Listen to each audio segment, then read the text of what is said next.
आप सभी का स्वागत करती हूँ हमारे चैनल आरपी वॉइस में। तो आज की कहानी है कर्म ही इंसान का विनाश करता है। तो चलिए आज की कहानी शुरू करती हूँ।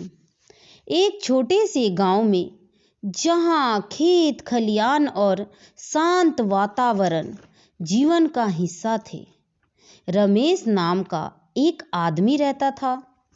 वह अपने स्वार्थ और धोखे से पूरे गांव में बदनाम था। रमेश को दूसरों की मेहनत का लाभ उठाने की आदत थी। वह झूठे वादे करता था, लोगों का विश्वास जीतता और फिर उन्हें धोखा देकर अपना काम निकालता था।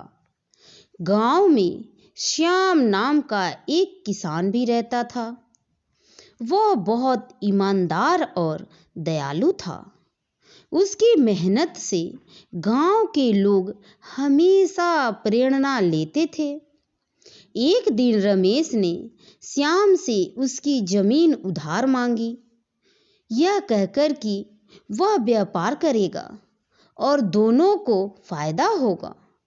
श्याम को रमेश पर भरोसा था, इसलिए उसने अपनी जमीन उसे दे दी।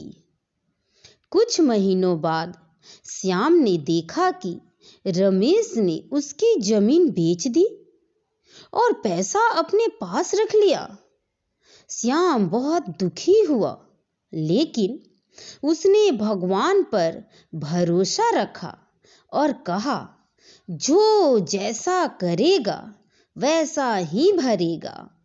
समय बीतता गया। रमेश के लालच और धोखे से उसने कई लोगों को नुकसान पहुंचाया, लेकिन वह अपनी संपत्ति बढ़ाने में सफल होता रहा। परंतु किस्मत कब तक साथ देगी?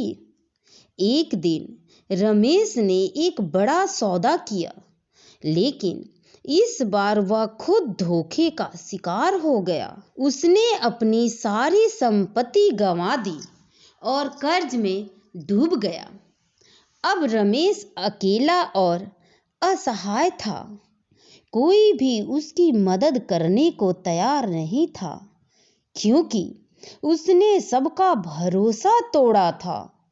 तब उसे एहसास हुआ कि उसने अपने कर्मों से ही अपना विनाश किया है। श्याम ने उसकी हालात देखी और अपने दिल की उदारता के कारण उसकी मदद की। रमेश ने श्याम से माफी मांगी और कहा, तुमने सही कहा था, जो जैसा करेगा वैसा भरेगा। मेरे बुरे कर्मों ने मुझे बर्बाद कर दिया। अब मैं बदलना चाहता हूँ। श्याम ने कहा, हर किसी को दूसरा मौका मिलना चाहिए। श्याम ने उसकी हालात देखी और अपने दिल की उदारता के कारण उसकी मदद की। रमेश ने श्याम से माफी मांगी और कहा, तुमने सही कहा था, जो जैसा करेगा वैसा भरेगा। मेरे बुरे कर्मों ने मुझे बर्बाद कर दिया। अब मैं बदलना चाहता हूँ। श्याम ने कहा, हर किसी को दूसरा मौका मिलना चाहिए, लेकिन याद रखना, अच्छे कर्म ही तुम्हें सच्ची खुशी देगी। इसके बाद श्याम ने अपनी जिंदगी बदल दी। उसके मेहनत और ईमानदारी से काम करना शुरू किया। धीरे धीरे गांव के लोग भी उसे स्वीकार करने लगे। यह कहानी हमें यह सिखाती है कि हमारे कर्मों का फल हमें अवश्य मिलता है।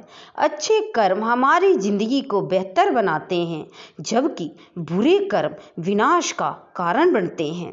उम्मीद करती हूँ कि आप सभी को यह कहानी बहुत पसंद आई होगी। तो कहानी को लाइक, शेयर और चैनल पर नए हैं तो चैनल को सब्सक्राइब जरूर कीजिए। धन्यवाद।